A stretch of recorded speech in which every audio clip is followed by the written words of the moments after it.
suicide. Sammy and Andrew were in a dark cave. They were traversing through it, with Sammy pausing at times to write on the walls in white chalk.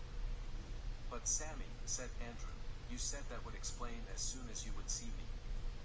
Now, are you going to explain or not?" Sammy sighed wearily. "Yes, I am. But the reason that I'm not telling you until now is because I'm not sure if you would agree with me. It involves the things we brought with us, doesn't it?" Andrew asked.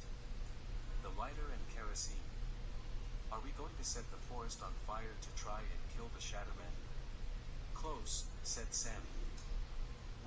I can't say this, so I'm just gonna write it out." He pulled out a piece of paper and started to write on it.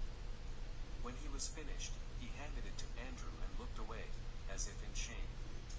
"I'm so sorry. I'm so sorry for everything. This isn't your fault. I did this. By the time you read this, it's already too late for you. Don't let him into any more lives. This was all my fault. This can end with you. I let him in. Why did I ever let him in? I'm sorry for placing this burden on you. I wish it was all on me. This can't spread any further. Please, it all has to end with you. I wish there was some other way. It has to end.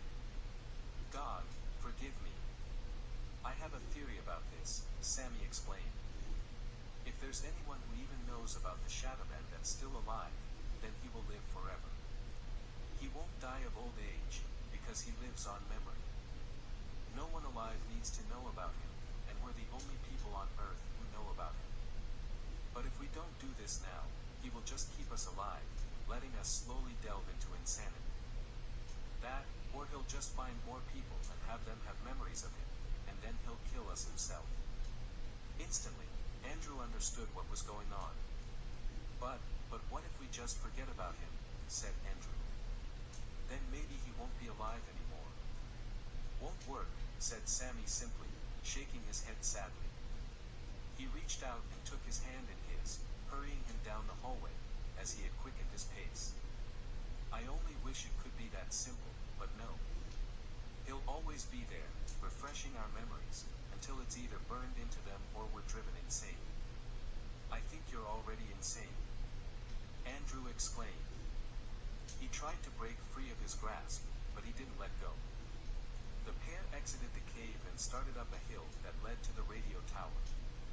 They entered a small building beside the tower and walked through a door, heading through some more cave-like corridors, Andrew struggling all the while. Then, they reached a dead end. "This is as far as we go," said Sammy. He turned to Andrew and picked up the kerosene can.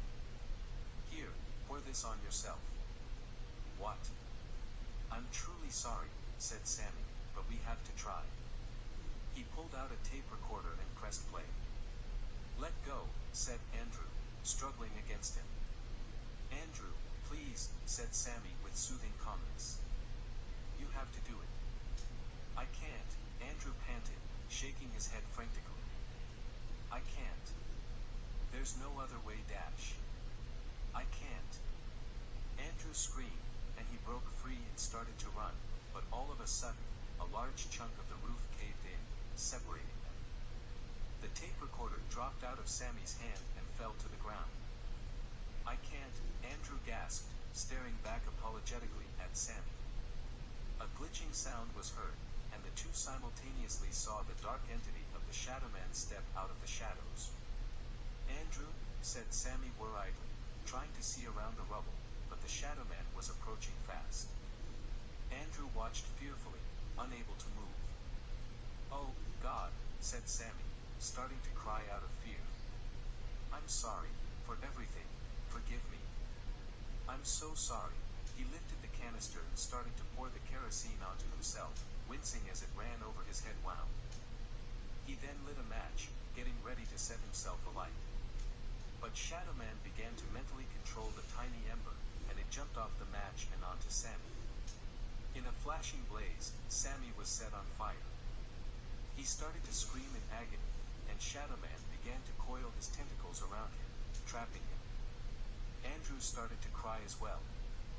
He could feel tears rolling down his cheeks. He wiped them away, and then finally found the will to move. He shakily turned and took off down the corridor. Before he fled through the open door, he turned back to get one final look at his friend.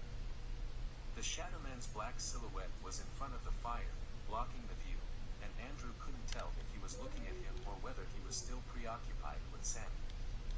He hoped it was the latter and ran. Out of the building. Down the mountain. Back to his house. For his life.